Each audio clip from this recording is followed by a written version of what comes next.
IQ का yes, compose your dream। Hello दोस्तों, कैसे हैं आप लोग। आज हम लोग मॉडर्न इंडिया में एक नए चैप्टर की ओर आगे बढ़ते हैं। कैबिनेट मिशन योजना। कैबिनेट मिशन योजना जब भारत आई तो इसने संविधान सभा का गठन किया और भारत के शासन को चलाने के लिए एक अंतरिम सरकार का गठन किया। इसके अलावा भारत के राज्यों को कई अलग अलग वर्ग में बांटा। तो कैबिनेट मिशन की वजह से ही संविधान सभा का गठन किया गया है और इसके बारे में हमें डिटेल में पढ़ना कि कैबिनेट मिशन ने क्या क्या बदलाव किया था और कैबिनेट मिशन में कौन कौन आया था और यहाँ से कैसे क्वेश्चन पूछे जा सकते हैं। मैप और डायग्राम के माध्यम से हम आपको एक एक चीज बता देंगे। फिर भी कहीं अगर कोई डाउट होता है तो आप मैसेज करके पूछ लीजिएगा, उसका जवाब आपको दिया जाएगा। हम लोग आगे बढ़ते हैं और एक एक चीज को यहाँ पर समझने का प्रयास करते हैं। तो खंडित राष्ट्र की रूपरेखा, कैबिनेट मिशन, अंतरिम सरकार और भारत के विभाजन की अपरिहार्यता। भारत के विभाजन की जो नींव रखी गई वो 1909 के अधिनियम द्वारा रखी गई, लेकिन वहां से लेकर के जो सफर शुरू हुआ और देश का विभाजन हुआ और देश आजाद भी हुआ, तो हमने आजादी का लड्डू रोते हुए खाया, क्योंकि विभाजन से जो नुकसान भारत को भौगोलिक रूप से हुआ, आर्थिक रूप से, सामाजिक रूप से हुआ, उसकी भरपाई आज तक नहीं हो पाई और आज भी कहीं न कहीं भारत, पाकिस्तान और बांग्लादेश को लेकर के तनाव लगातार बना रहता है। तो विभाजन का परिणाम अगर देखा जाए तो आज भी है और आज भी भारत के लोग झेल रहे हैं, कश्मीर और जो है बंगाल के लोग झेल रहे हैं। तो इस चीज को हमें समझना होगा। घुसपैठ की जो समस्या दुनिया भर की आ रही है, आतंकवाद की समस्या, ये कहीं ना कहीं जो है वो उस विभाजन की ही एक जो है फल है जो आज हम लोगों को देखने को मिल रहा है और आने वाली पीढ़ी को कब तक देखने को मिलता है। ठीक है, कैबिनेट मिशन क्या है, अंतरिम सरकार क्या है, कैबिनेट मिशन आया भारत में, क्यों आया, कैसे आया, एक एक चीज को हम यहाँ पर रखेंगे, बताएंगे। कहीं कोई डाउट होगा तो आप उसको पूछ लीजिएगा, उसका जवाब आपको दिया जाएगा। ठीक है, अंतिम प्रयास कैबिनेट मिशन का जनादेश मार्च 1946। मार्च 1946 में कैबिनेट मिशन भारत आया था। एक सिंपल क्वेश्चन बीपीएससी में आपसे यही पूछा गया था, यूपीपीसीएस में भी आपसे यही पूछा गया है, आईएएस में भी क्वेश्चन यही से ऐसे ही आया है। तो कैबिनेट मिशन याद रखिएगा, मार्च 1946 में आया था। एक क्वेश्चन तो आपका ये मिल गया। पूछा जाता है कि इसका नाम कैबिनेट मिशन क्यों है, क्योंकि कैबिनेट, ब्रिटेन के कैबिनेट मंत्री, कैबिनेट के 3 मंत्री आए थे, इसीलिए उसका नाम क्या रख दिया गया, कैबिनेट मिशन रख दिया गया। तो कैबिनेट मिशन में याद रखिएगा, कैबिनेट मिशन में 3 सदस्य थे, तीनों के नाम याद रखना है। क्वेश्चन कम से कम 50 बार अलग अलग एग्जामों में आ चुका है। लॉर्ड पैथिक लॉरेंस, और लॉर्ड पैथिक लॉरेंस याद रखिएगा ये भारत सचिव के पद पे थे और साथ साथ ये कैबिनेट मिशन के अध्यक्ष भी हैं, ये भी याद रखना। अगर आपसे पूछ दिया जाए कि कैबिनेट मिशन जो भारत आया था उसके अध्यक्ष कौन थे, तो लॉर्ड पैथिक लॉरेंस थे। और वो कौन थे, भारत सचिव थे। क्वेश्चन ये भी पूछा जा सकता है कि वो किस पद पे थे, क्या थे। दूसरा, सर स्टेफर्ड क्रिप्स आए थे। क्रिप्स मिशन मार्च 42 में आया था। और इसके बाद ये व्यापार बोर्ड के अध्यक्ष थे क्रिप्स मिशन, और ये कैबिनेट मिशन के साथ आए थे। इसके अलावा एबी एलेक्जेंडर, ये नौसेना मंत्री थे और ये भी कैबिनेट मिशन के सदस्य थे, ये भी जो है आए थे। तो अगर पूछा जाए कैबिनेट मिशन में कौन कौन आया था, तो 3 लोग हैं, लॉर्ड पैथिक लॉरेंस, इसके अलावा सर स्टेफर्ड क्रिप्स और एबी एलेक्जेंडर। याद रखना ये कौन कौन क्या क्या थे, इनको मैंने बता दिया, ये भी याद रखना। जैसे ये भारत सचिव थे और साथ में कैबिनेट मिशन के अध्यक्ष थे, ये व्यापार बोर्ड के अध्यक्ष थे और ये नौसेना मंत्री थे। एक क्वेश्चन आपसे ये भी पूछा जा सकता है, ये भी याद रखना है। कैबिनेट मिशन में क्या क्या प्रयास किया गया, तो संविधान का तरीका बताया गया था कि संविधान सभा का गठन कैसे किया जाएगा। तो तरीका कैबिनेट मिशन ने ही बताया था कि भारतीय प्रतिनिधियों और देशी रियासतों के साथ वार्ता कर संविधान निर्माण की कार्यप्रणाली तय करना था। ये एक काम इनका था कैबिनेट मिशन का। कैबिनेट मिशन आया, भारत के प्रतिनिधियों से, भारत की राजनीतिक पार्टियों से बात किया, देशी रियासतों से बात किया और कहा कि तुम सब लोग मिलकर के संविधान सभा का अंग बनो और संविधान लिखने का कार्य करो। दूसरा, संविधान सभा का गठन इसी के कहने पर हुआ है और एक स्वतंत्र संविधान निर्माता सभा की स्थापना करना भी, ये भी कैबिनेट मिशन के तहत ही हुआ है। और तीसरा, अंतरिम सरकार, एक ऐसी कार्यप्रणाली परिषद बनाना जिसे भारत के मुख्य राजनीतिक दलों का समर्थन प्राप्त हो। तो जब तक संविधान का निर्माण नहीं हो जाता है तब तक अंतरिम सरकार ही शासन चलाएगी, 1935 के अधिनियम के तहत ही चलाया जाएगा। और तब तक जब संविधान लागू हो जाएगा तो उस संविधान के अनुसार सरकार गठन किया जाएगा जो आगे 1950 में किया गया 26 जनवरी को। लेकिन जब देश अंतरिम सरकार का गठन किया गया तो उसका काम क्या था कि तब तक शासन व्यवस्था को चलाए रखना और काम रुकना नहीं चाहिए। इस आधार पर तो इस सब चीजों को हम यहाँ पर बारीक से देखेंगे, समझने का प्रयास करेंगे। क्वेश्चन अगर आए तो आपका गलत ना होने पाए, ठीक है। आगे बढ़ते हैं। विभाजन का तार्किक खंडन, मिशन से पाकिस्तान की मांग क्यों ठुकराई मिशन ने। तो याद रखिएगा, जो कैबिनेट मिशन भारत आया था तो उसने पाकिस्तान की जो मांग थी उसको अस्वीकृत कर दिया, अर्थात ठुकरा दिया। तो एग्जाम में ये भी क्वेश्चन पूछा जाता है कि कौन सा ऐसा मिशन या आयोग था जिसने पाकिस्तान की मांग को ठुकरा दिया था। तो कैबिनेट मिशन था, यह स्पष्ट रूप से पाकिस्तान की मांग को अस्वीकार कर दिया। तो अस्वीकार करने के क्या कारण बताया गया। पहला, जनसांख्यिकी दोष, सांप्रदायिक समस्या का समाधान नहीं, बड़ी संख्या में गैर मुस्लिम पाकिस्तान और मुस्लिम भारत में रह जाते हैं, ये एक समस्या नजर आई उसको। दूसरा, प्रशासनिक और भौगोलिक दूरी, पाकिस्तान के पूर्वी और पश्चिमी भाग एक दूसरे से 2000 किलोमीटर से अधिक दूर थे, जिससे संचार और आर्थिक संचालन असंभव था। इसीलिए पाकिस्तान को ये जो है स्वीकार नहीं किया गया मांग को। सिख समुदाय का निकट संकट क्या था। विभाजन होने पर सिख भी पंजाब में अपने लिए एक पृथक राज्य की मांग कर सकते हैं, ये भी एक जो है प्रश्न कैबिनेट मिशन के सामने खड़ा था कि सिख भी एक अलग देश की मांग कर सकते हैं। और सैन्य जोखिम, भारतीय सशस्त्र सेनाओं का विभाजन राजनीतिक रूप से अत्यंत खतरनाक कदम माना गया कि जब देश का बंटवारा होगा तो सेनाओं का भी बंटवारा होगा, जो एक खतरनाक साबित हो सकता है।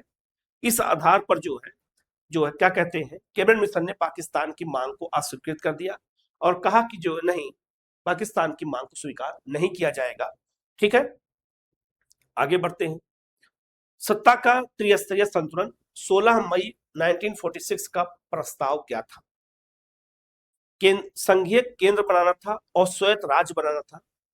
जो राज्य होंगे वो ऑटोनॉमस बॉडी रहेंगे, अपना निर्णय कुछ स्वयं ले सकते हैं, और एक संघीय केंद्र बनाया जाएगा, फेडरल सेंट्रल। अधिकार क्या था कि केवल विदेशी मामले, रक्षा और संचार, विधायिका, सांप्रदायिक प्रश्नों पर दोनों समुदायों के उपस्थित व मत देने वाले सदस्यों के सामान्य बहुमत की आवश्यकता होगी। ये प्रस्ताव रखा गया था कि जो है शासन तब तक चलाने के लिए कैसे किया जाए। अधिकार, संघीय विषयों को छोड़कर शेष सभी विषय और सिर्फ शक्तियां प्रांतों के पास। समीक्षा, 10 वर्षों के बाद संविधान पर पुनर्विचार का अधिकार दिया गया। और अधिकार, प्रांतों को अपने समूह बनाने का अधिकार, जो अपने प्रांतीय विषयों पर सामूहिक निर्णय ले सकेंगे। ये भी एक प्रस्ताव था उसमें, ये भी हमें जानना है, ठीक है। आगे, सामूहिकरण, एकता के भीतर पाकिस्तान का सार। जब कैबिनेट मिशन भारत आया तो उसने भारत के राज्यों को 3 समूह में बांट दिया। समूह का ग्रुप ए, समूह का ग्रुप बी और समूह का ग्रुप सी। 3 वर्ग में, याद ना, क्या किया, ग्रुपिंग कर दिया भारत के राज्यों को। किसने, कैबिनेट मिशन ने। कैसे किया। ग्रुप ए में हिंदू बहुल बहुमत वाले जो है राज्य थे, जैसे बंबई, मद्रास, मध्य प्रांत, संयुक्त प्रांत, उड़ीसा और आपका बिहार। ये हिंदू बहुल वाले थे तो इनको समूह ए में रख दिया। समूह बी में, याद रखना, बी जो था, ग्रुप बी था, मुस्लिम बहुसंख्यक उत्तर पश्चिमी, पंजाब, उत्तर पश्चिमी सीमा प्रांत और आपका सिंध को रख दिया गया। और तीसरा आपका समूह में मुस्लिम बहुल संख्यक बंगाल और असम को रख दिया गया। तो याद रखना, ये जो रखा गया है, कैबिनेट मिशन ने पाकिस्तान की मांग को तो अस्वीकार कर दिया, लेकिन पाकिस्तान के लिए जगह निर्धारित कर दिया इस तरह से समूह बना करके कि आप मुस्लिम बहुल 2 क्षेत्र बना दिया, और दोनों क्षेत्र जब पहचान हो गई तो आगे के लिए आसान हो गया ना, कि पश्चिमी पाकिस्तान ये पूर्वी पाकिस्तान के रूप में बनेगा। तो आप समझ सकते हैं कि ये पाकिस्तान की मांग को अस्वीकार करके भी मतलब स्वीकार कर लिए, ये अप्रत्यक्ष रूप से साफ साफ दिखाई दे रहा है। उद्देश्य क्या था, मुस्लिम लीग को संतुष्ट करना। देखो मैंने वही कहा, वही बात है, लिखा भी है, मुस्लिम लीग को संतुष्ट करना ताकि मुस्लिम बहुल प्रांतों में वह पूर्ण स्वतंत्रता का उपभोग कर सके, और बिना देश का विभाजन किए 10 लाख की आबादी पर एक प्रतिनिधि का अनुपात तय किया गया। ये निर्णय ले लिया गया कि 10 लाख की जनसंख्या पर एक प्रतिनिधि तय होगा, तो जनसंख्या के आधार पर इसका निर्धारण कर दिया गया और राज्य को 3 समूहों में बांट दिया गया। एक योजना, दो व्याख्याएं, योजना की विफलता का मूल कारण क्या था? कांग्रेस की व्याख्या क्या हुई इसको लेकर के, और मुस्लिम लीग की क्या व्याख्या हुई? सामूहिककरण की प्रकृति, वैकल्पिक प्रांत जो है स्वतंत्र कि वह किसी समूह में शामिल हो या ना हो। मुख्य लक्ष्य, एक मजबूत केंद्र के साथ प्रांतीय स्वतंत्रता सुनिश्चित करना। ये कांग्रेस की क्या थी? व्याख्या थी। मुस्लिम लीग की व्याख्या क्या थी? सामूहिककरण की जो प्रकृति थी वो अनिवार्य है। इन्होंने कहा कि जो समूह बनाया गया एबीसी, ये वैकल्पिक होना चाहिए, ये अनिवार्य नहीं होना चाहिए, ऑप्शनल होना चाहिए। जबकि जो है इसे नेसेसरी कर दिया, मैंडेटरी कर दिया किसने? मुस्लिम लीग ने, कि नहीं, जो राज्यों का विभाजन 3 वर्गों में किया गया है, ए बी और सी में, वो अनिवार्य है, उसको बनाए रखना चाहिए, उसको हटाना नहीं चाहिए। और समूह खा और गा में शामिल होना प्रांतों की बाध्यता है। मुख्य लक्ष्य, इन मुस्लिम बहुल प्रांतों को भविष्य के स्वतंत्र पाकिस्तान की नींव मानना। मैंने आपको वही बताया, मुस्लिम लीग को साफ साफ लग गया कि समूह जो खा और गा बांटा गया है, साफ साफ पाकिस्तान को इशारा कर रहा है। मुस्लिम बहुल क्षेत्र है, पाकिस्तान बनाना आसान हो जाएगा। तो ये सपना उनको और स्पष्ट रूप से दिखाई देने लगा। निर्णायक मोड़, बाद में कैबिनेट मिशन ने स्पष्ट किया कि समूह बनाना अनिवार्य था, जिससे कांग्रेस और लीग के बीच में खाई और गहरी हो गई। कांग्रेस और मुस्लिम लीग के बीच में जो खाई थी, जो शत्रुता थी, वो और बढ़ गई, क्योंकि कैबिनेट मिशन ने साफ साफ स्पष्ट कह दिया जाए तो हिंदू मुस्लिम को आपस में बांटने का और लंबा खाई बांट दिया कि हिंदू बहुल प्रांत और मुस्लिम बहुल प्रांत। गांधी जी ने इसे परिस्थितियों में सबसे उत्कृष्ट योजना माना था, जो अंततः विफल रही। याद रखना, तो कैबिनेट मिशन जो है, कह सकते हैं कि उसने भी साफ साफ शब्दों में कहें तो उसने भी विभाजन को स्वीकार कर लिया था और पाकिस्तान बनाने की नींव को उसने रख दिया, मजबूत कर दिया, जिस पर वो इमारत पाकिस्तान की खड़ी हुई। जुलाई 1946 का चुनाव हुआ और शक्ति संतुलन में बदलाव। उसी समय 1946 में चुनाव हो गया, और चुनाव भारत में हुआ तो उससे मुस्लिम लीग का मनोबल और बढ़ गया, क्योंकि वो चुनाव हार रही थी। और चुनाव हारी तो उसने कहा कि सीधी कार्रवाई बनाएंगे, डायरेक्ट एक्शन डे बनाएंगे और लड़ के लेंगे पाकिस्तान। नारा दिया था कि लड़ के लेंगे पाकिस्तान, और अगर ऐसे नहीं तो वैसे। मतलब यह हुआ कि मुस्लिम लीग जब चुनाव हार गई तो उसने क्या किया? लगातार दंगा कराना शुरू किया और अंग्रेजों को यह मैसेज देना शुरू किया कि भारत और पाकिस्तान, भारत में हिंदू और मुसलमान साथ नहीं रह सकते हैं। तो प्रांतीय व्यवस्थाओं के चुनाव में ब्रिटिश भारत के 296 स्थानों में से 208 स्थानों पर कांग्रेस की भारी जीत हो गई। इन नतीजों ने मुस्लिम लीग को बौखला दिया। जो मुस्लिम लीग कहती थी कि मैं मुसलमानों के हितों के लिए काम कर रहा हूं, उन प्रांतों में भी कांग्रेस को जबरदस्त जीत हासिल हुई। ऐसी स्थिति में मुस्लिम लीग पूरी तरह से बौखला गई। याद है ना, ग्रेनविल ऑस्टिन ने कहा था कि संविधान सभा कांग्रेस थी और कांग्रेस भारत थी। ये लाइन में क्वेश्चन पूछा जाता है। लॉर्ड साइमन जो है संविधान सभा केवल एक हिंदू संगठन है, ये उन्होंने कहा था। और चर्चिल ने कहा था कि संविधान सभा भारत केवल एक बड़े समुदाय का प्रतिनिधित्व करती है, सबका नहीं करती, क्योंकि सब विपक्ष के नेता थे। और इन लोगों ने बुराई किया और कहा कि संविधान सभा बनाना एक नाटक है और भारत के लोग संविधान सभा में संविधान नहीं बना सकते हैं, उतनी बुद्धि उनको नहीं है। रणनीतिक तनाव का विस्फोट, घटनाक्रम जुलाई दिसंबर 1946 की बात करते हैं। एक एक घटनाक्रम को हम जोड़ते हुए आगे बढ़ेंगे। जुलाई 1946 में चुनाव परिणाम घोषित हुआ, कांग्रेस को पूर्ण बहुमत की सरकार बनाने को मौका मिल गया। ऐसी स्थिति में बौखला कौन गया? मुस्लिम लीग। जुलाई के बाद 12 अगस्त 1946 को क्या हुआ कि वायसराय द्वारा पंडित जवाहरलाल नेहरू को अंतरिम सरकार बनाने का आमंत्रण दिया और लीग का बहिष्कार। जब जुलाई में चुनाव हुआ और चुनाव जीत गई कांग्रेस, तो वायसराय ने उसको सरकार बनाने का निमंत्रण भेजा जवाहरलाल नेहरू को। इससे लीग और पगला गई। अभी चुनाव में तो बौखलाए ही थे और सरकार बनने का न्योता भी मिल गया कांग्रेस को, तो इनको लगा कि देश बटेगा नहीं, तो हमें कुछ कलाकारी करनी पड़ेगी। फिर क्या हुआ कि 16 अगस्त को 1946 को सीधी कार्यवाही दिवस, डायरेक्ट एक्शन डे बनाया गया। कलकत्ता से हिंसा शुरू हो गई। जब सरकार बनाने का निमंत्रण मिला और चुनाव हार गए तो मुस्लिम लीग को लगा कि अब दंगा कराना ही सबसे बड़ा विकल्प है, और दंगा कराएंगे तो हम ब्रिटिश सरकार को मैसेज देंगे कि देख लो आप जा रहे हो छोड़ के, और हिंदू मुसलमान साथ नहीं रह सकते हैं। इसीलिए सीधी कार्यवाही दिवस मनाया मुस्लिम लीग ने। कुछ डेट याद रखना, 16 अगस्त याद रखना, डायरेक्ट एक्शन डे, और हिंसा शुरू हो गई। 2 सितंबर 1946 को कांग्रेस द्वारा अंतरिम सरकार का गठन किया गया 2 सितंबर को, और दूसरी तरफ 16 अक्टूबर 1946 को मुस्लिम लीग का राजनीति के तहत सरकार में प्रवेश हुआ। मुस्लिम लीग ने सोचा कि दंगा तो हम करा रहे हैं लेकिन उससे कुछ निकल मिल नहीं रहा है, तो क्यों ऐसा करते हैं कि हम लोग भी अंतरिम सरकार में शामिल हो जाते हैं, और अंतरिम सरकार में हम भी शामिल हो जाएंगे, और जब सरकार के अंदर जाएंगे तो महत्वपूर्ण पद ले लेंगे, और महत्वपूर्ण पद लेके काम नहीं करने देंगे। तो हम सरकार में शामिल होकर काम नहीं करने देंगे तो हमारे लिए जीत हो जाएगी। और अब 16 अक्टूबर 1946 को मुस्लिम लीग का जो है रणनीति के तहत इन्होंने रणनीति अपनाया और सरकार में शामिल हो गए कैबिनेट में। तो इनके 5 मंत्री शामिल होते, आगे बताऊंगा अभी मैं। और 9 दिसंबर 1946 को मुस्लिम लीग द्वारा संविधान सभा की पहली बैठक का बहिष्कार किया गया।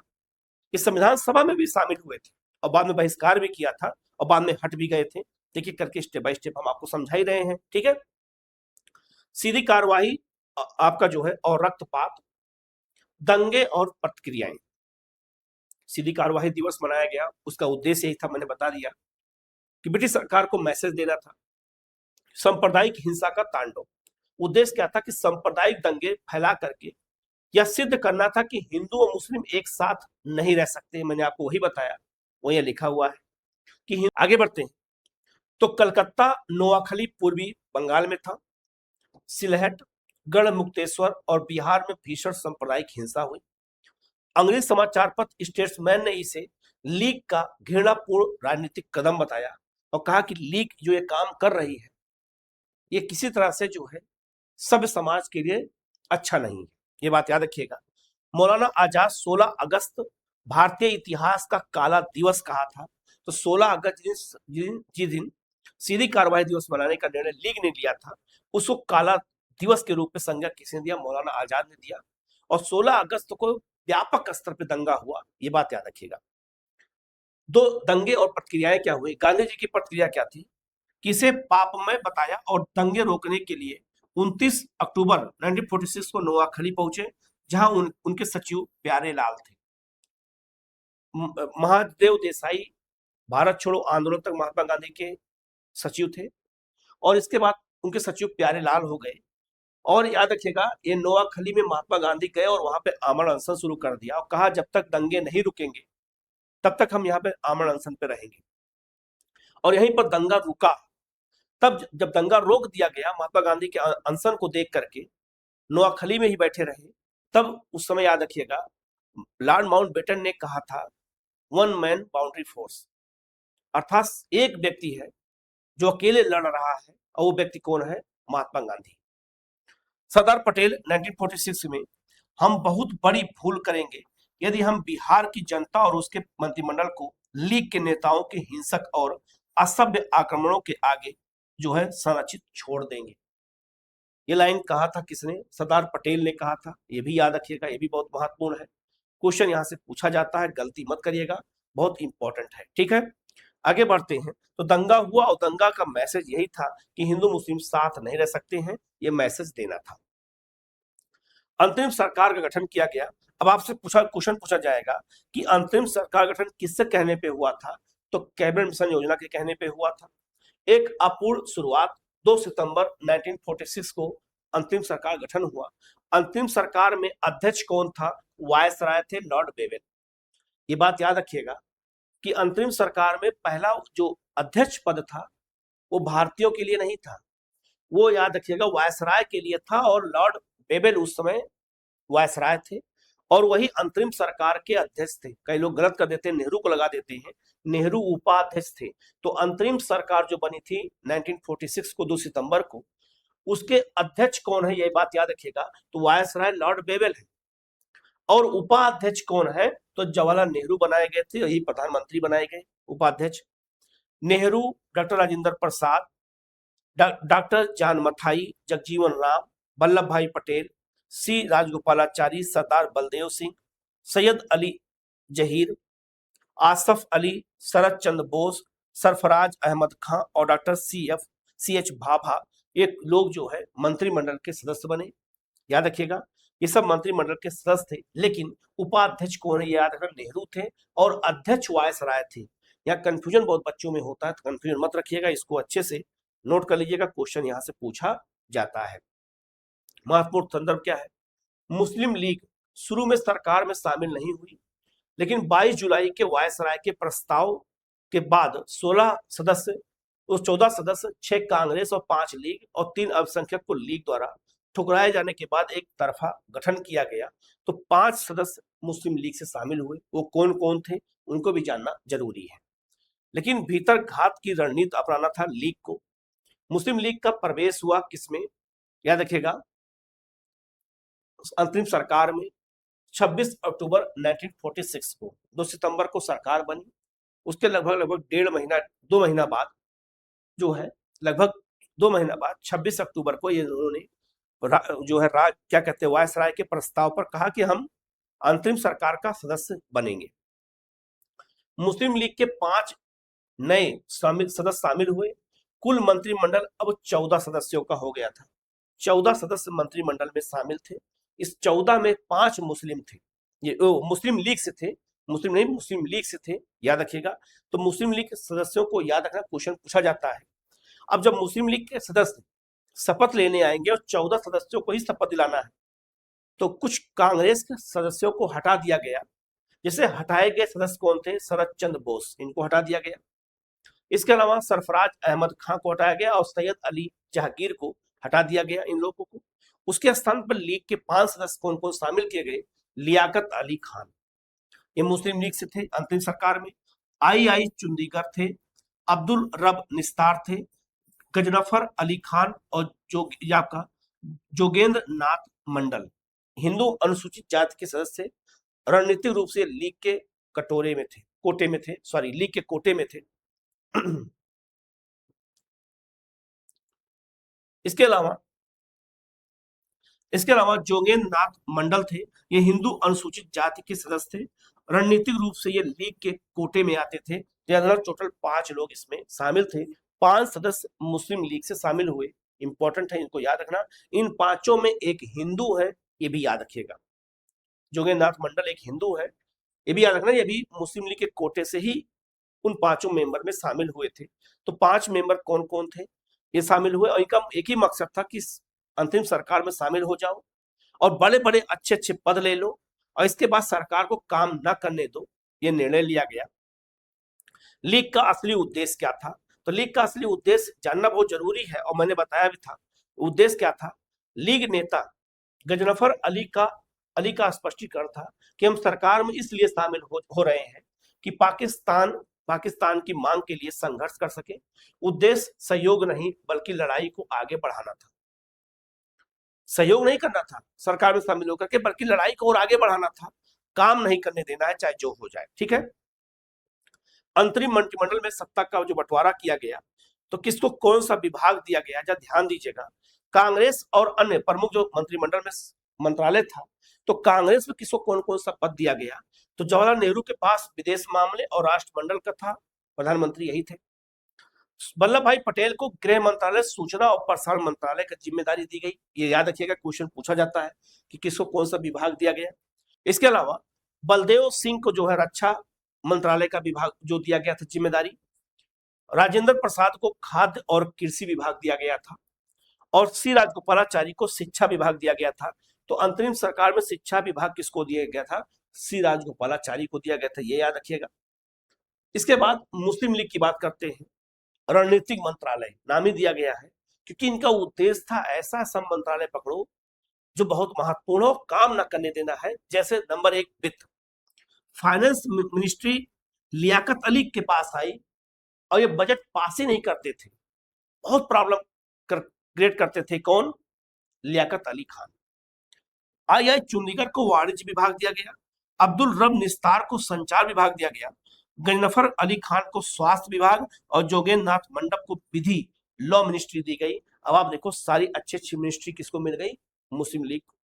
इनका एक ही उद्देश्य था, काम नहीं करने देना है चाहे जो हो जाए, और काम नहीं करने देंगे तो हमारी लड़ाई और आगे बढ़ेगी। और उद्देश्य इनका यही था कि लड़ाई को आगे बढ़ाना है, सहयोग नहीं करना है। तो इंपॉर्टेंट चीज है, जानना जरूरी है। ठीक है, आगे बढ़ते हैं। नौकरशाही का गतिरोध, वित्त मंत्रालय बना वीटो बॉल। याद रखिएगा, गृह मंत्रालय के निर्णय के तहत रक्षा जो है नीतियां और कृषि और अन्य योजनाएं। याद रखिएगा, वित्त मंत्रालय लियाकत अली खान के पास था, गृह मंत्रालय के निर्णय कुछ थे, रक्षा नीतियां और कुछ कृषि और अन्य घोषणाएं थी। इस सब इन्होंने मानने से इंकार कर दिया और बजट पास करना छोड़ दिया। ये उद्देश्य क्या था, मैंने बता ही दिया था। रणनीतिक नियंत्रण क्या था? कांग्रेस के पास गृह, रक्षा और विदेशी मामले जैसे शक्तिशाली मंत्रालय थे, लेकिन मुस्लिम लीग के लियाकत अली खान ने चतुराई से वित्त मंत्रालय अपने पास रखा। उद्देश्य वही था कि पैसा नहीं देना है। इसके अलावा वित्तीय नाकेबंदी क्या थी? अब वित्त मंत्रालय सबको वेतन देता था, अब वित्त मंत्रालय योजना को पास करके बजट देगा। अब वित्त मंत्रालय किसके पास है? लियाकत अली खान के पास है। उन्होंने क्या किया? वित्तीय नाकेबंदी किया। कैसे? किसी भी विभाग को योजना लागू करने या कर्मचारियों को वेतन देने के लिए वित्त मंत्रालय की मंजूरी चाहिए थी। लियाकत अली खान ने कांग्रेस के हर महत्वपूर्ण निर्णय और नीति में वित्तीय जो है अड़चने डाली और कहा कि हम पास ही नहीं होने देंगे तो मैसेज क्या जाएगा कि काम नहीं करने दे रहे हैं, तो थक हार के कहेंगे कि अब देश बट जाएगा। परिणाम क्या निकला कि सड़क पर चल रही सीधी कार्रवाई अब कैबिनेट रूम के गतिरोध पर बदल गई। सरकार पूरी तरह से पंगु या पैरालाइज हो गई। इसी समय कई लोगों ने कहा कि जो है सर दर्द से अच्छा कि सर कटा दिया जाए और एक पाकिस्तान देश दे के इनको छुट्टी करो। इतनी नौटंकी ये लोग वहां पे कर रहे थे, लेकिन ये कांग्रेस की बड़ाई नहीं हुई, न ये आपकी असफलता है कांग्रेस की कि आप इन कुछ छोटे मोटे लोगों के सामने आप झुक कैसे गए। देश बंटवारा एक बहुत बड़ी जिम्मेदारी है और देश बंटवारा एक बहुत बड़ी बात है। ये कांग्रेस की सीधी सीधी विफलता है। आपके पास यहाँ पे मंत्रालय जा देखिए, गृह मंत्रालय आपके पास है, विदेश मंत्रालय आपके पास है, सेना विभाग आपके पास है। सेना और पुलिस लगा करके क्या आप दंगे नहीं रोक सकते थे? आपको रोकना चाहिए था, और जो लोग दंगा करा रहे हैं उनको सीधा सीधा जेल में डालना चाहिए था। किसी भी कीमत पर जो है हिंसा के साथ समझौता नहीं करना चाहिए था। अगर लियाकत अली वित्त व्यवस्था में वित्त नहीं पास करने दे रहे, कोई बात नहीं। जब आप इतने लंबे संघर्ष से अंग्रेजों से लड़ते हुए चले आए तो क्या आप मुस्लिम लीग से नहीं लड़ सकते थे? आप अंग्रेजों से लड़ते हुए अंग्रेजों को घुटनों पर लाके आपने खड़ा कर दिया, तो क्या आप जो है एक मुस्लिम लीग से नहीं लड़ सकते थे? जिन्ना से नहीं लड़ सकते थे? लियाकत अली कितना जो है परेशान करने देते। लेकिन देश का बंटवारा एक बहुत बड़ी जिम्मेदारी थी जो कांग्रेस ने की गलती है और कांग्रेस स्वीकार किया। आप दंगा नहीं रोक पा रहे हो, आपके पास पुलिस है, आपके पास सेना है, आप लगाइए दंगा, कैसे नहीं रुकता है? तो रोका जा सकता था। ये कांग्रेस की विफलता का ही परिणाम है पाकिस्तान की जो बना है। ठीक है, तो ये बात याद रखिएगा, बहुत इंपॉर्टेंट है, इसको जानना जरूरी है। क्वेश्चन यहाँ से पूछा जाता है तो गलती आप बिल्कुल मत करिएगा। ठीक है, अंतिम अलगाव, संविधान सभा का बहिष्कार दिसंबर 1946। जब कैबिनेट लीग को लग गया कि सरकार के अंदर रहने के बावजूद पाकिस्तान नहीं मिल रहा है, तो अंतिम अलगाव और संविधान सभा का बहिष्कार किया और 9 दिसंबर 1946 को संविधान सभा की पहली बैठक बुलाई गई थी। दिल्ली में संविधान सभा की पहली ऐतिहासिक बैठक बुलाई गई, शुरू हुई। बहिष्कार, सरकार में शामिल होने के बावजूद मुस्लिम लीग ने संविधान सभा में शामिल होने से स्पष्ट इनकार कर दिया और बैठक का पूर्ण बहिष्कार किया और कहा कि हम बैठक में शामिल नहीं होंगे संविधान सभा के। तो कुल मिलाकर इनका एक ही उद्देश्य था कि काम नहीं करने देना है। ठीक है, आगे बढ़ते हैं। आगे है आपका कि ब्रिटिश सरकार का अंतिम निर्णय, संविधान सभा द्वारा लिया गया कोई भी निर्णय मुस्लिम बहुल इलाकों पर लागू नहीं होगा। प्रभाव क्या पड़ा? इस एक निर्णय ने भारत के विभाजन को कानूनी रूप से अपरिहार्य बना दिया, लागू करा दिया। तो ब्रिटिश सरकार भी अप्रत्यक्ष रूप से लगी हुई थी और मुस्लिम लीग भी लगी हुई थी और कांग्रेस की दूरदर्शिता का परिणाम था कि पाकिस्तान का जन्म होने वाला है और पाकिस्तान का जन्म होके रहा। आगे बढ़ते हैं। विभाजन की अपरिहार्यता जब जो है रूपरेखा टूट गई, क्या मतलब होता है? तो याद रखना, कांग्रेस के जो 9 सदस्य मंत्रिमंडल में शामिल थे, अंतरिम मंत्रिमंडल में, उन लोगों ने वायसराय को एक पत्र लिख करके अल्टीमेटम दिया और अंतिम अल्टीमेटम दिया कि अगर लीग के सदस्य जो है असहयोग लगातार करते रहेंगे तो या तो इस्तीफा वो दे दें या तो मैं दे दूंगा। तो लिखा है अंतिम अल्टीमेटम। फरवरी 1947 में लीग के असहयोग से तंग आकर के मंत्रिमंडल के 9 कांग्रेसी सदस्यों ने वायसराय को पत्र लिख करके कहा कि लीग के सदस्यों को त्यागपत्र देने को कहें, अन्यथा हम त्यागपत्र दे देंगे, क्योंकि लीग लगातार असहयोग कर रही थी। विफलता का निष्कर्ष क्या निकला कि सड़कों पर डायरेक्ट एक्शन की हिंसा और कैबिनेट में वित्त मंत्रालय के बीटों के एक बात स्पष्ट कर दी कि कैबिनेट मिशन का त्रिस्तरीय ढांचा व्यवहारिक नहीं था। एक पंगु भारत से बेहतर एक विभाजित भारत था। इस आधार पर जो है विफलता का निष्कर्ष यही निकला। तो चाहे कैबिनेट मिशन हो, चाहे माउंटबेटन योजना हो, आगे जो पढ़ाएंगे, सब ने जो मिलकर के पाकिस्तान का जो रूपरेखा तैयार किया, उसी पर आगे बढ़ के सरदार पटेल का ऐतिहासिक यथार्थ था कि अब जिन्ना विभाजन चाहें या ना चाहें, किंतु हम विभाजन चाहते हैं, ये सरदार पटेल ने कहा था। क्योंकि इनके जो लीग थी वो दो तरफा काम कर रही थी। जो सरकार के अंदर मंत्रिमंडल का हिस्सा बनकर के असहयोग कर रही है और कोई भी काम नहीं करने दे रही है, क्योंकि उनका उद्देश्य वही था, काम नहीं करने देना है। और दूसरी तरफ डायरेक्ट एक्शन डे, सीधा कार्रवाई के दिवस जो हिंसा मना रही है, जो हिंसा कर रही है लीग, उससे जो है परेशान होकर के सरदार पटेल ने खुद कहा था कि अब जिन्ना विभाजन चाहे या ना चाहे, लेकिन विभाजन हम खुद चाहते हैं। और यही उनका मकसद भी था कि आप हार करके विभाजन को स्वीकार कर लें। तो लीग की स्ट्रेटजी को कांग्रेस समझ नहीं पाई और लीग ने दो तरफा काम किया और अंत में एक नए देश पाकिस्तान की जो है जन्म हो गया और जो है विश्व के पटल पर एक नया देश सामने आता है। तो कहीं ना कहीं इसमें कांग्रेस की नाकामी थी, इसको भुलाया नहीं जा सकता है, इसको जो है समझने की जरूरत है। ठीक है, हम लोग आगे बढ़ते हैं। और अब हम जो है एटली, प्रधानमंत्री एटली जी ने क्या घोषणा किया था और उसके आगे जो जो आपका माउंटबेटन योजना आती है उसमें क्या कहा गया था, एक एक करके सब हम लोग देख लेते हैं। और इसी तरह से जो है आपका जो है पूरा कॉन्सेप्ट क्लियर हो जाएगा। कहीं कोई डाउट होगा तो आप बताइएगा। ठीक है, हम लोग आगे बढ़ते हैं। अब हम लोग नियत के साथ वादा, इसी वादा के साथ नेहरू जी ने सत्ता संभाली थी। भारत की स्वतंत्रता, विभाजन और एकीकरण, इसको हम देखेंगे एक ही चैप्टर में। एक उपनिवेश का पुनर्निर्माण होता है। 47 से 1948 के बीच की घटनाओं को देखेंगे हम लोग। कैबिनेट मिशन के आगे बढ़ते हैं। ठीक है, याद रखिएगा ये बहुत महत्वपूर्ण टॉपिक है, इनको जानना जरूरी है, यहाँ से क्वेश्चन बार बार पूछे जाते हैं। ब्रिटिश प्रधानमंत्री क्लेमेंट एटली लेबर पार्टी की हाउस ऑफ कॉमन्स में घोषणा करते हैं। 1945 में इंग्लैंड में चुनाव होता है। 1944 में जब विश्व युद्ध समाप्त हो जाता है तो 45 में चुनाव होता है, तो उसमें लेबर पार्टी की जीत होती है और विंस्टन चर्चिल चुनाव हार जाते हैं। और लेबर पार्टी हमेशा भारत के प्रति उदार दृष्टिकोण रखती थी। तो जब क्लेमेंट एटली प्रधानमंत्री बने, ब्रिटिश प्रधानमंत्री बने, तो उन्होंने, याद रखिएगा, हाउस ऑफ कॉमन्स में घोषणा किया था। 20 फरवरी 1947 को गुरुवार का दिन था।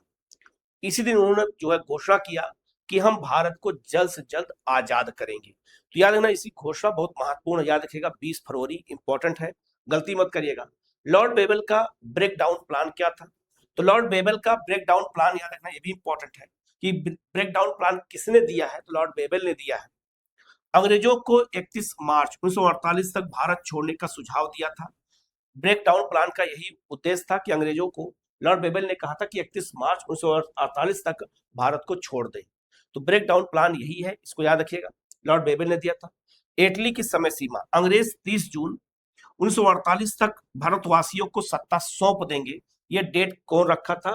तो क्लेमेंट एटली। क्लेमेंट एटली, याद रखिएगा, अपने हाउस ऑफ कॉमन्स में, हमारे देश की संसद की तरह जो वहाँ हमारे जो संसद में लोकसभा है, वैसे वहाँ की उसको क्या कहते हैं? हाउस ऑफ कॉमन्स कहते हैं, याद रखिए, जिसमें जो आम जनता की सभा होती है। उसी सभा में 20 फरवरी 1948 को जब भाषण दिया था तो एटली ने यही कहा था कि 30 जून 1948 को भारतवासियों को सत्ता सौंप दी जाएगी। इसीलिए देखा होगा कि आजादी के बाद भी लॉर्ड माउंटबेटन जो है क्या थे, तो वो जो है वाइस जो गवर्नर जनरल के पद पे बने रहे। लेकिन 30 जून को याद रखिएगा सी राजगोपालाचारी को बना दिया गया था भारत का गवर्नर जनरल। तो ये बात याद रखिएगा 30 जून ही वो डेट थी जिसे छोड़ के जिनको जाना था। अंतिम रूप से लॉर्ड बेबल के स्थान पर लॉर्ड माउंटबेटन की जो है 34वें व अंतिम वाइस जो है गवर्नर जनरल के रूप में नियुक्ति हुई 22 मार्च 1947 को। ये जो है अंतिम वायसराय थे, स्वतंत्र भारत के पहले और अंतिम अंग्रेज गवर्नर जनरल थे, ये भी याद रखिएगा। और इसके बाद 30 जून के बाद ही जो है देखा जाए तो उसी दिन 30 जून को ही ये जब पद से हट गए लॉर्ड माउंटबेटन, तो उसी दिन सी राजगोपालाचारी को भारत का वायसराय वो गवर्नर जनरल बनाया गया। ठीक है, तो ये बात याद रखिएगा, इंपॉर्टेंट है, गलती मत करिएगा। आगे बढ़ते हैं। याद रखिएगा कहा जाए तो प्राथमिक निर्देश था यथा संभव भारत को संप्रभु रखने की विशेष हिदायत दी गई थी। व्यवहारिक अधिकार, भारत की परिवर्तित परिस्थितियों के अनुरूप निर्णय लेने का अधिकार दिया गया था, ये भी उसमें था। आगे बढ़ के जो है 24 मार्च और 15 अप्रैल के बीच में 1947 को लॉर्ड माउंटबेटन का भारतीय नेताओं के साथ बैठकों का दौर शुरू हो गया। अब लॉर्ड माउंटबेटन लगातार भारतीय नेताओं के साथ अलग अलग बैठक कर रहे थे। कांग्रेस के साथ अलग बैठक करते थे, लीग के साथ अलग बैठक करते, फिर दोनों को मिला के बैठक करते थे। बैठक का दौर शुरू हुआ। नेहरू, पटेल और जिन्ना के साथ गहन चर्चा हुई। गांधी जी का जो है अंतिम प्रयास 31 मार्च 1947 को था। गांधी जी ने सांप्रदायिक दंगों को रोकने के लिए माउंटबेटन को सुझाव दिया था कि अंतरिम सरकार पूर्ण रूप से लीग के नेता जिन्ना को सौंप दी जाए। याद रखिएगा गांधी जी का सुझाव था, माउंटबेटन को यह सुझाव दिया था कि अंतरिम सरकार की सारी जिम्मेदारी जिन्ना को दे दी जाए और विभाजन को रोका जा सके। तो विभाजन को रोकने के लिए गांधी जी ने एक प्रयास और किया था कि अंतरिम सरकार को जिन्ना को दे देंगे तो हो सकता है जिन्ना खुश हो जाए और विभाजन को वो अस्वीकार कर दे।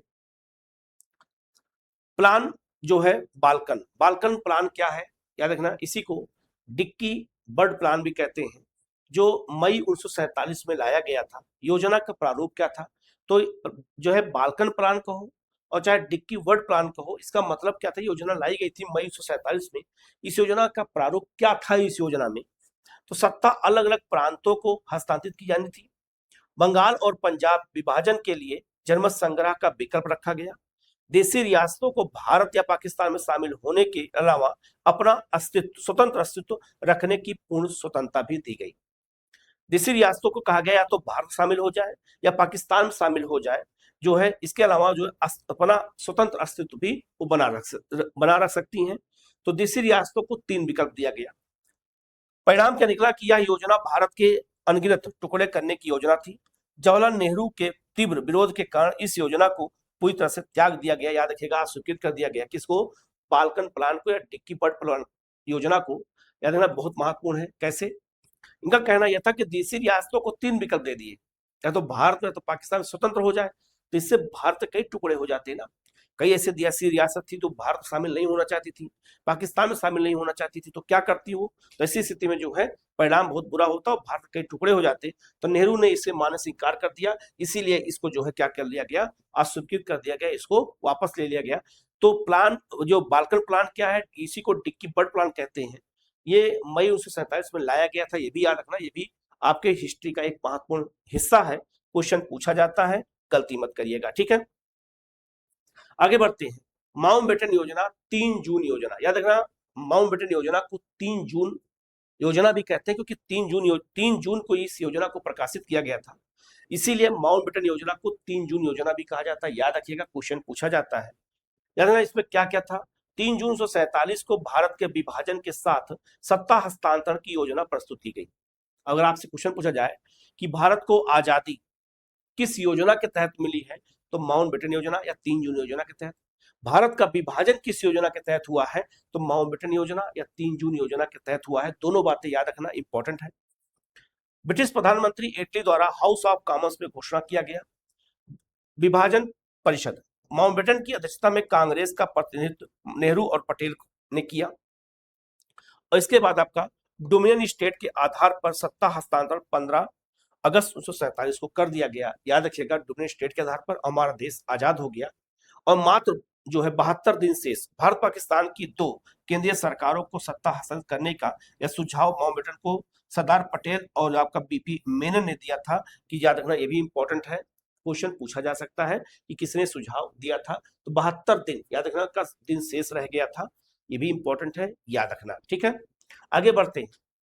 विभाजन की कार्यप्रणाली, विभाजन जो हुआ उसी कार्यप्रणाली को देखते हैं। तो ब्रिटिश भारत और रियासतें, एक तरफ भारत की रियासतें भी थी, एक तरफ भारत में ब्रिटिश प्रांत भी थे। तो ब्रिटिश भारत के जो प्रांत थे और देसी रियासत थी, उनके लिए क्या क्या प्रावधान था, माउंटबेटन योजना में एक एक करके देख लेते हैं। तो पहला था सीमा आयोग। पंजाब और बंगाल के लिए, पंजाब, बंगाल और असम के लिए सीमा आयोग का गठन करना था। याद रखना, प्रांतीय विधानमंडल के दो भाग, मुस्लिम बहुल व अन्य, विभाजन की स्थिति में दो राज्य व दो संविधान सभाओं का निर्माण करने का प्रावधान किया गया और सीमा आयोग का गठन किया गया था। और इसी सीमा आयोग के आधार पर रेड क्लिफ सीमा आयोग का गठन किया गया, रेड क्लिफ की अध्यक्षता में, जिसने जो है पंजाब और बंगाल दोनों की सीमाओं का निर्धारण किया। इसीलिए बांग्लादेश की सीमा हो और चाहे भारत पाकिस्तान की सीमा को हो, रेड क्लिफ सीमा कहा जाता है, क्योंकि उन्होंने ही इन दोनों सीमाओं का निर्धारण किया था, एक तरफ पंजाब का, एक तरफ आपका बंगाल का। जनमत संग्रह, उत्तर पश्चिमी सीमा प्रांत और असम और का सिलहट जिला था, जहां जनमत संग्रह कराने का निर्णय माउंटबेटन योजना में कहा गया था कि हाँ, जनमत संग्रह कराया जाएगा, रेफरेंडम कराया जाएगा और उसके आधार पर वहां की जनता तय करेगी कि वो पाकिस्तान में रहना चाहती है या भारत में रहना चाहती है। तो उत्तर पश्चिमी सीमा प्रांत में भी याद रखिएगा पाकिस्तान की ओर गया और असम का सिलहट भी जो है पाकिस्तान में, वो बांग्लादेश में शामिल हुआ, जो उस समय पूर्वी पाकिस्तान था। प्रक्रिया क्या हुई, जनता द्वारा सीधा मतदान कि वह पाकिस्तान में मिलना चाहते हैं या नहीं, ये इस पर मतदान हुआ था। विधानमंडल मतदान, सिंध और बलूचिस्तान में प्रांतीय विधानमंडल को यह निर्णय सीधे लेना था कि जो है आप कहां शामिल होना चाहते थे। याद रखना, कहीं कहीं पर जनमत संग्रह जनता के हाथ में छोड़ दिया गया और कहीं कहीं पर याद रखना विधानमंडल के हाथ में दे दिया गया कि विधानमंडल पास करे कि वो पाकिस्तान में रहना चाहती है या हिंदुस्तान में। तो याद रखना, सिंध और बलूचिस्तान की विधानमंडल ने यह प्रस्ताव पास किया कि हम पाकिस्तान में रहना चाहते हैं। देसी रियासतों के सामने क्या विकल्प रखा गया, स्वतंत्र रहने का अधिकार समाप्त था, अर्थात स्वतंत्र रहने का अधिकार देसी रियासतों को नहीं दिया गया। रियासतों के पास जो बालकन प्लान था उनमें 3 विकल्प थे, लेकिन माउंटबेटन योजना में 2 विकल्प रखे गए रियासतों के सामने। थोड़ा इस पर ध्यान देने की जरूरत है। वो कौन 2 विकल्प थे, भारत या पाकिस्तान में से एक में शामिल होना अनिवार्य था, चाहे वो भारत शामिल हो और चाहे पाकिस्तान में शामिल हो, लेकिन शामिल होना अनिवार्य था। ये बात याद रखिएगा, बहुत इंपॉर्टेंट है। नोट, हैदराबाद की पाकिस्तान में शामिल होने की मांग अस्वीकार कर दी गई, क्योंकि हैदराबाद जो वर्तमान में तेलंगाना की राजधानी है वो पाकिस्तान में शामिल होना चाहता था, जिसकी मांग को अस्वीकार कर दिया गया और भारत पाकिस्तान में शामिल होना अनिवार्य था देसी रियासतों के सामने, ये विकल्प रख दिया गया। दूसरी तरफ स्वतंत्र रहने का अधिकार जो देसी रियासतों को मिला था डिक्की उसमें क्या कहते हैं बालकन प्लान में, उसको खारिज कर दिया गया और इनके सामने केवल 2 ही विकल्प रखे गए, याद रखिएगा। ठीक है, इंपॉर्टेंट है, गलती मत करिएगा। समझौते का बोझ, 14-15 जून 1947, महासमिति अधिवेशन, अध्यक्ष जेबी कृपलानी। जेबी कृपलानी की अध्यक्षता में एक समिति बनाई गई और याद रखना महासमिति अधिवेशन बुलाया गया 14-15 जून 1947 को। नेता का नाम सरदार पटेल। इनका क्या दृष्टिकोण था, यदि हमने विभाजन स्वीकार न किया तो भारत बहुत से टुकड़ों में बंट जाएगा और प्रत्येक दफ्तर में एक छोटा पाकिस्तान बन जाएगा। यह दृष्टिकोण किसका था, तो पटेल जी का था। जवाहरलाल नेहरू का दृष्टिकोण था कि विवश होकर के स्वीकार किया, सिरदर्द से छुटकारा पाने के लिए सिर ही कटवाने को तैयार हो जाए ज्यादा अच्छा है। तो सर दर्द से अच्छा है, मतलब कि सर ही कटवा दे ज्यादा अच्छा है कि किसी तरह से विभाजन को स्वीकार कर लिया। गोविंद बल्लभ पंत ने कहा, दृष्टिकोण क्या था कि जिन्होंने विभाजन का प्रस्ताव पेश किया था, हमें पाकिस्तान या आत्महत्या में से एक को चुनना होगा। ये किसका कहना था, गोविंद बल्लभ पंत का। अगर एग्जाम में पूछा जाए कि जो है विभाजन का प्रस्ताव किसने पेश किया था उस समय, तो गोविंद बल्लभ पंत ने किया था। तो लीग का इतना असहयोग था, इतना परेशान किया लीग ने, कि अंत में इन नेताओं के दृष्टिकोण में ये बदलाव आया और इन लोगों ने पाकिस्तान को किसी भी हालत में स्वीकार कर लिया, जो अपने आप में एक बहुत बड़ी विडंबना, एक बहुत बड़ी विभीषिका के रूप में सामने आया। याद रखिएगा, कांग्रेस के नेतृत्व ने कभी 2 राष्ट्र के सिद्धांत को विश्वास नहीं किया था, लेकिन विभाजन ही एकमात्र उपयुक्त समाधान बचा था। ये बात याद रखना, ये भी इंपॉर्टेंट है, क्वेश्चन पूछा जाता है, गलती मत करिएगा। ठीक है, आगे बढ़ते हैं। असहमति के स्वर, विभाजन का कड़ा विरोध। याद रखिएगा, जब विभाजन को कांग्रेस ने स्वीकार कर लिया तब किसने क्या कहा था ये भी याद रखना जरूरी है। तो गांधी जी का कहना था यदि सारा भारत आग की लपटों में घिर जाए तो भी पाकिस्तान नहीं बन सकता है, विभाजन मेरे मृत शरीर पर ही होगा, ही रहेगा, याद रखिएगा। इन्होंने कहा कि विभाजन मैं स्वीकार नहीं करूंगा, ये गांधी जी का दृष्टिकोण था, लेकिन बाद में गांधी जी को स्वीकार करना पड़ा। अंततः जून 1947 में विवश होकर के स्वीकार भी कर लिया था। तो महात्मा गांधी ने पहले स्वीकार किया, अस्वीकार किया और कहा कि हम इसको स्वीकार नहीं करेंगे और हमारे मृत शरीर के ऊपर से जो है विभाजन स्वीकार किया जाएगा, लेकिन बाद में अंततः इनको स्वीकार करना पड़ा। मौलाना अबुल कलाम आजाद का कहना था कि कांग्रेस नेताओं ने अगर विभाजन स्वीकार कर लिया तो इतिहास उन्हें कभी क्षमा नहीं करेगा। ये बात याद रखिएगा, क्योंकि विभाजन सीधा सीधा कांग्रेस की जिम्मेदारी थी। आपने ऐसे मौके दिए लीग को कि लीग जो है का मनोबल बढ़ता चला गया। तो इसीलिए मौलाना अबुल कलाम आजाद ने कहा था, ये बहुत बड़े देशभक्त थे, याद है ना। इन्होंने कांग्रेस नेताओं को कहा था कि अगर आपने विभाजन स्वीकार कर लिया तो आपको जो है इतिहास कभी क्षमा नहीं करेगा, और क्षमा नहीं किया, याद रखिएगा। खान अब्दुल गफ्फार खान जिन्हें बादशाह खान कहा जाता है, याद है ना, देशभक्त थे। इन्होंने खुदाई खिदमतगार चलाया था उत्तर पश्चिमी सीमा प्रांत में, और ये भी विभाजन के विरोधी थे, और ये भी जो है विभाजन के विरोधी थे। और इन्हें जो है देश आजादी के बाद, जब देश आजाद हुआ, मैंने बताया था, तो पाकिस्तान ने इन्हें जेल में बंद कर दिया था, और जिन्ना इन्हों हिंदुओं का एजेंट कहते थे। इन्हें सीमांत गांधी कहा जाता है, फ्रंटियर गांधी कहा जाता है। इनका क्या दृष्टिकोण था कि कांग्रेस नेतृत्व ने हमारे आंदोलन को भेड़ियों के आगे फेंक दिया। जितने लंबे समय से हम आंदोलन करते आए हैं, ये लीग की जो नेता है भेड़िए हैं, इनके सामने फेंक दिया। इनकी मांग क्या थी कि भारत या पाकिस्तान के बजाय एक स्वतंत्र अलग देश बनाया जाए, उत्तर पश्चिमी सीमा प्रांत को, उसका नाम क्या रखा जाए, पख्तूनिस्तान रखा जाए। और इस बैठक में विभाजन के विपक्ष में मतदान किया था इन्होंने, और कहा था कि भेड़ियों के सामने आप नतमस्तक हो गए। और डॉक्टर सैफुद्दीन किचलू ने क्या कहा था, ये वही किचलू है जो जलियांवाला बाग हत्याकांड के पहले गिरफ्तार किए गए थे। इन्हीं के समर्थन में लोग वहां इकट्ठा हुए थे। विभाजन को राष्ट्रवाद का संप्रदायवाद के पक्ष में समर्पण कहा, कि जो राष्ट्रवाद था वो संप्रदायवाद के सामने समर्पण कर दिया। ये अपने आप में बहुत बड़ी बात है। तो इन नेताओं को बहुत दुख हुआ, जो जिन्होंने देश के लिए बहुत काम किया था, आजादी के लिए काम किया था, वो विभाजन नहीं चाहते थे कि किसी कीमत पर स्वतंत्रता के साथ विभाजन हमें मिले। हिंदू महासभा ने 3 जुलाई 1947 को भारत विभाजन के विरुद्ध काला दिवस मनाया। मुस्लिम लीग ने जिन्ना के शब्दों में कटा फटा और दीमक लगा पाकिस्तान स्वीकार किया। याद रखिएगा, मुस्लिम लीग ने जिन्ना के शब्दों में कहा कि हमें कटा फटा और दीमक लगा पाकिस्तान मिला है, ऐसा पाकिस्तान हमें नहीं चाहिए था। या आधा पाकिस्तान पूरब में, आधा पाकिस्तान पश्चिम में, ऐसा कटा फटा और दीमक लगा पाकिस्तान नहीं चाहिए था, मुस्लिम लीग ने जिन्ना के शब्दों में कहा था। ठीक है, लेकिन जो भी हो, भारत का विभाजन हो गया। ठीक है, आगे बढ़ते हैं। वैधानिक मोहर भारतीय स्वतंत्रता अधिनियम 1947। अब याद रखिएगा, अगर आपसे पूछा जाए कि भारत का विभाजन और देश की आजादी किस योजना के तहत मिली, तो माउंटबेटन योजना या 3 जून योजना के तहत। लेकिन अगर आपसे पूछ दिया जाए कि भारत को स्वतंत्रता किस अधिनियम के तहत मिली है, तो अधिनियम का नाम ही था भारतीय स्वतंत्रता अधिनियम 1947। अधिनियम पास करके और तब जो है देश को जो है विभाजित भी किया गया और स्वतंत्रता भी मिली। तो क्लोज नंबर 1 था 4 जुलाई में, याद है ना, ब्रिटिश संसद में विधेयक प्रस्तावित किया गया। कौन सा? भारतीय स्वतंत्रता अधिनियम। 15 जुलाई को इटली द्वारा हाउस ऑफ कॉमन्स में इसको प्रस्तुत किया गया। 16 जुलाई को लॉर्ड्स सभा में इसको प्रस्तुत किया गया, दूसरे उच्च सदन में वहां के। और 18 जुलाई को सम्राट के हस्ताक्षर से ये पारित हो गया। तो इस प्रक्रिया के तहत ब्रिटिश संसद ने भारतीय स्वतंत्रता अधिनियम को पारित कर दिया। 3 जून 1947 की माउंटबेटन योजना को वैधानिक रूप प्रदान कर दिया गया। इसी माउंटबेटन योजना के आधार पर स्वतंत्रता का अधिनियम पास किया गया था। तत्कालिक भारत सचिव जो है ना हर्बर्ट सैमुअल का कथन था कि यह भारतीय स्वतंत्रता विधेयक बिना युद्ध का शांति समझौता है, कि बिना युद्ध के ही जो है एक देश मिल गया है, लेकिन वो एहसान नहीं कर रहे हैं, वो हमारा हक था जिसको आपने अधिकार कर लिया था, व्यापार के बहाने आकर के कब्जा कर लिया था। ठीक है, आगे लिखा है, यह अधिनियम भारत की स्वतंत्रता और विभाजन को कानूनी रूप से अंतिम रूप देने वाला निर्णायक दस्तावेज हुआ। तो भारत की स्वतंत्रता और विभाजन दोनों पूछा जाएगा किस अधिनियम के तहत मिला है हमें, तो 1947 अधिनियम के तहत मिला। याद रखिएगा, बहुत महत्वपूर्ण है, इन बारीकियों को जानना जरूरी है।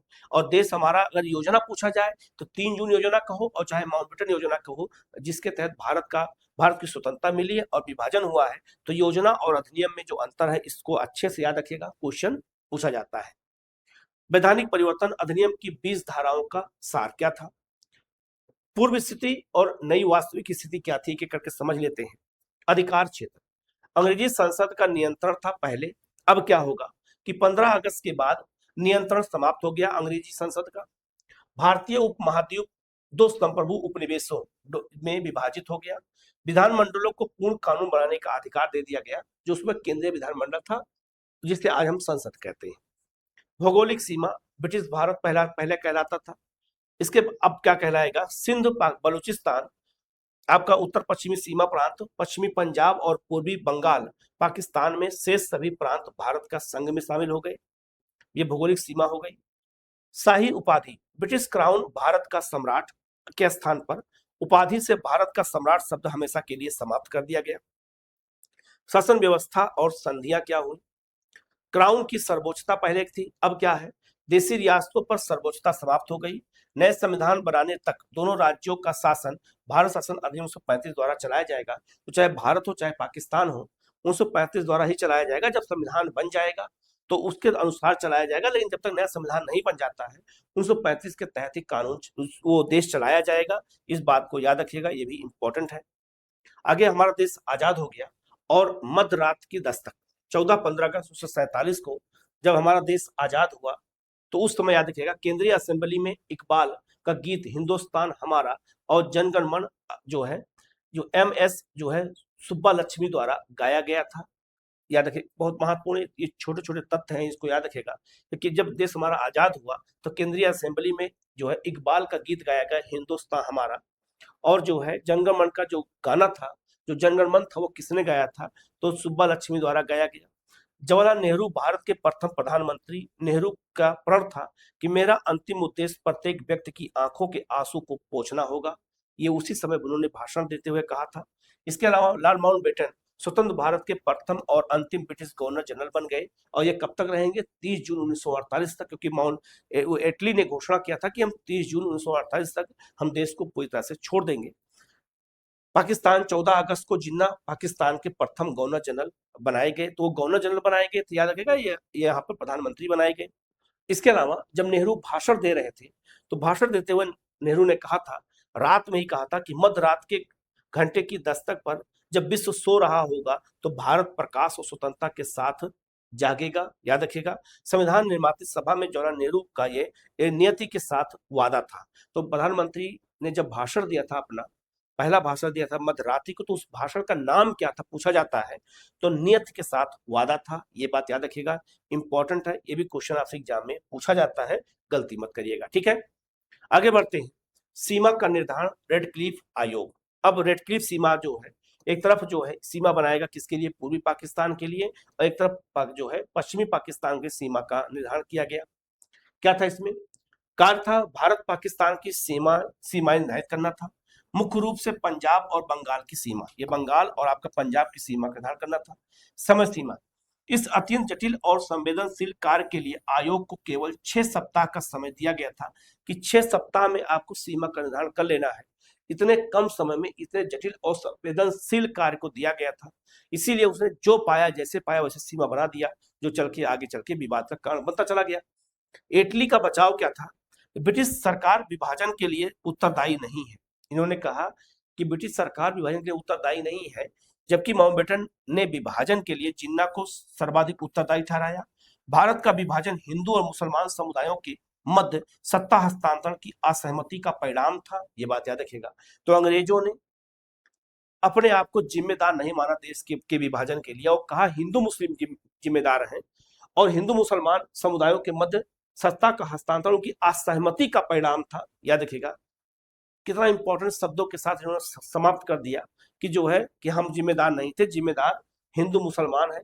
लेकिन इन्होंने ये नहीं बताया कि हम जो बीज बोते चले गए, हम लगातार हिंदू और मुसलमानों को लड़ाते चले गए, और इनके अंदर आदूरदर्शिता थी, हिंदू मुसलमानों के अंदर, कांग्रेस और लीग के अंदर इन सब के कारण देश का विभाजन हो गया, जबकि जो है माउंटबेटन ने विभाजन के लिए जिन्ना को सर्वाधिक उत्तरदायी माना था, क्योंकि लगातार दंगे कराते और ये लगातार समझा रहे थे, लेकिन उनकी बात वो समझ में नहीं आ रही थी। ठीक है, तो इंपॉर्टेंट है, इसको भी याद रखिएगा। खंडित भारत का एकीकरण जो है रियासत विभाग। अब भारत जो मिला भारत को, तो भारत में बहुत सारी रियासतें थी और रियासतों को विकल्प दिया गया था, या तो भारत या तो पाकिस्तान, अनिवार्य था मिलना। इसीलिए एक रियासत विभाग बनाया गया और रियासत विभाग का प्रमुख किसको बनाया गया? पटेल जी को बनाया गया। तो स्थापना 15 जुलाई 1947 को रियासत विभाग बनाया गया। नेतृत्व सरदार वल्लभ भाई पटेल को कार्यभार दिया गया। सचिव इसके बीपी मेनन थे। इनका भी याद रखना, बीपी मेनन का भी बहुत बड़ा योगदान रहा है। उद्देश्य उन देशी रियासतों का भारतीय संघ में विलय करना जिन पर से ब्रिटिश सर्वोच्चता समाप्त हो गई है, उन्हें भारतीय रियासत में, उन्हें भारतीय संघ में मिलाया जाए। तो इसमें सबसे बड़ा जो रोल था वो पटेल का था, और इसके अलावा किसका रोल था? तो याद रखना, बीपी मेनन का था। इन लोगों ने मिल करके इसको जो है काम को पूरा किया। के एम पनिक्कर ने ब्रिटिश शासन की सबसे अधिक महत्वपूर्ण उपलब्धि भारत का एकीकरण था, जिसे अब पटेल और मेनन स्वतंत्र भारत के लिए सुरक्षित कर रहे थे। ये पनिक्कर ने कहा था कि जो काम ये लोग कर रहे हैं वो काम सदियों तक कोई नहीं कर सकता है, और इन लोगों ने देशी रियासतों को समझाया और मिलाने का काम किया। इसके बाद याद रखिएगा, 3 ऐसी रियासतें थी जहां पे विवाद खड़ा होता है। एक आपका हैदराबाद। क्या था समस्या? अंतिम निजाम उस्मान अली खान द्वारा विलय से इनकार कर दिया गया कि हम भारत में शामिल नहीं होंगे, क्योंकि वो भारतीय क्षेत्र में था। समाधान ऑपरेशन पोलो सितंबर 1948 द्वारा मेजर जनरल जे.एन. चौधरी के नेतृत्व में सैन्य कार्यवाही द्वारा इसका विलय कर लिया गया। तो याद रखिएगा, ऑपरेशन पोलो के तहत पुलिस कार्यवाही के द्वारा हैदराबाद को मिलाया गया। जूनागढ़ नवाब मोहम्मद महावत जो है खज्जी पाकिस्तान में मिलाना चाहते थे। समाधान जूनागढ़ के दीवान शाहनवाज भुट्टो, जुल्फिकार अली भुट्टो के पिता ने विद्रोह के बाद प्रशासन संभालने हेतु भारत सरकार को आमंत्रित किया। यहाँ जनमत संग्रह कराया गया और अंत में जूनागढ़ भारत का हिस्सा बन गया। इसके अलावा बात करते हैं जोधपुर की। तो जोधपुर और अमरकोट, याद रखिएगा, उमरकोट जो एक रियासत थी वो पाकिस्तान के क्षेत्र में शामिल हो गई थी। तो उमरकोट भी हिंदू राजा थे और जोधपुर भी हिंदू, और दोनों पड़ोसी थे। जोधपुर और अमरकोट में लगातार दुश्मनी थी, तो अमरकोट के राजा ने यह शर्त रखी थी कि अगर जोधपुर पाकिस्तान में शामिल होगा तो मैं हिंदुस्तान में शामिल होऊंगा, और अगर जोधपुर हिंदुस्तान में शामिल होगा तो मैं पाकिस्तान में शामिल होऊंगा। तो अमरकोट एकमात्र हिंदू रियासत थी जो शामिल कहां हुई थी? पाकिस्तान में हुई थी, इसी जोधपुर के कारण। लिखा है कि महाराजा हनुमंत सिंह का पाकिस्तान की ओर झुकाव था। समाधान माउंटबेटन और पटेल के हस्तक्षेप के बाद अत्यधिक नाटकीय प्रदर्शन के बीच इसका विलय पर हस्ताक्षर किया गया। वही शर्त रखी गई थी जोधपुर के। तो जोधपुर के राजा का भी पाकिस्तान की ओर झुकाव था, और जिन्ना जब चले गए थे पाकिस्तान तो बहुत तड़प रहे थे। उनका कहना था कि मुझे भारत से जल्दी नहीं आना चाहिए था पाकिस्तान, क्योंकि अब इंडिया मुझे वीजा देगा ही नहीं आने के लिए, नहीं तो भोपाल, हैदराबाद और त्रावणकोर ये सब राज्य हमारे होते, क्योंकि वहां मुस्लिम रियासतें थी और उनको पाकिस्तान में मिलाया जा सकता था। वो जिन्ना का कहना था, लेकिन ऐसा नहीं हो पाया। स्वतंत्रता की कीमत 30 जून 1948 को आगे बढ़ते हैं। स्वतंत्रता की कीमत, गांधी जी की हत्या हो जाती है। क्या था उसमें? 30 जनवरी 1948 को नाथूराम गोडसे द्वारा गांधी जी की हत्या कर दी गई। गोडसे और नारायण आप्टे द्वारा को फांसी दी गई और अन्य को आजीवन कारावास हुआ। जवाहरलाल नेहरू ने हमारे जीवन से प्रकाश चला गया था, ये बात उन्होंने कहा था। और आइंस्टीन ने कहा था, अल्बर्ट आइंस्टीन ने क्या कहा था कि कोई विश्वास नहीं करेगा कि ऐसे शरीर और आत्मा वाला कोई आदमी कभी इस धरती पर चला था। कोई आने वाला विश्वास नहीं करेगा कि कोई क्या कभी ऐसे भी देश आजाद कराया जा सकता है। हर मास का एक जो है व्यक्ति, ये जो है आइंस्टीन ने कहा था। गांधी जी की अंतिम सलाह, स्वतंत्रता भारत को मिली है, ना कि कांग्रेस को। उन्होंने कांग्रेस को समाप्त करने और जो है योग्यतम व्यक्तियों के चयन का सुझाव दिया था।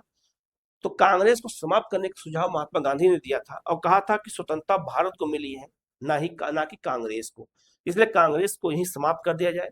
लेकिन कांग्रेस समाप्त नहीं हुई, आज भी कांग्रेस जिंदा है। आगे की राह क्या हुई? जेबीपी समिति बनाई गई। जवाहरलाल नेहरू सरदार पटेल और पट्टाभी सीताराम मैया के नेतृत्व में एक समिति बनाई गई, जेबीपी समिति। दिसंबर 1948 में नई चुनौती क्या थी? भाषाई राज्यों का उग्र समर्थन।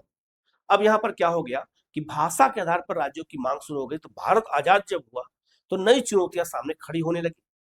एक समिति की बनाई गई, जेपीपी समिति, और समिति के सदस्य में याद रखना, जवाहरलाल नेहरू जे से, सरदार पटेल वी और पट्टाभी सीताराम मैया पी, जिसको क्या कहते हैं? जेबीपी समिति कहते हैं। निर्णय क्या लिया गया? समिति ने भाषाई आधार पर राज्यों के पुनर्गठन की सलाह दी। हालांकि जो है श्री राजगोपालाचारी ने इसका विरोध किया था, ये भी याद रखना, लेकिन बाद में इन्होंने कहा था कि कुछ समय के बाद किया जाए। लेकिन बाद में जब आंध्र प्रदेश को लेकर के विवाद खड़ा हुआ, तब जाकर के जो है फजल अली आयोग बनाया गया था, जिसके बारे में आगे बताऊंगा मैं। विभाजन की त्रासदी से उबर करके भारत ने एक आधुनिक गणराज्य के की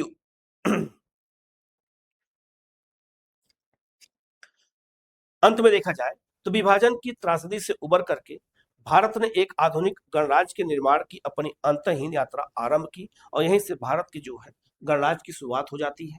तो स्वतंत्र भारत के जो ये मॉडर्न हिस्ट्री का ही जो क्लास थी, देश की आजादी तक मैंने पूरा बता दिया है। कहीं कोई डाउट होगा तो पूछ लीजिएगा, एक एक क्लास सब आपको मिल जाएगी, सारे नोट्स मिल जाएंगे। कोई डाउट होगा तो आप जरूर पूछेगा, उसका जवाब आपको दिया जाएगा। आज हम लोग यहीं तक करते हैं, मिलते हैं हम लोग एक नई क्लास के साथ। Okay, thank you.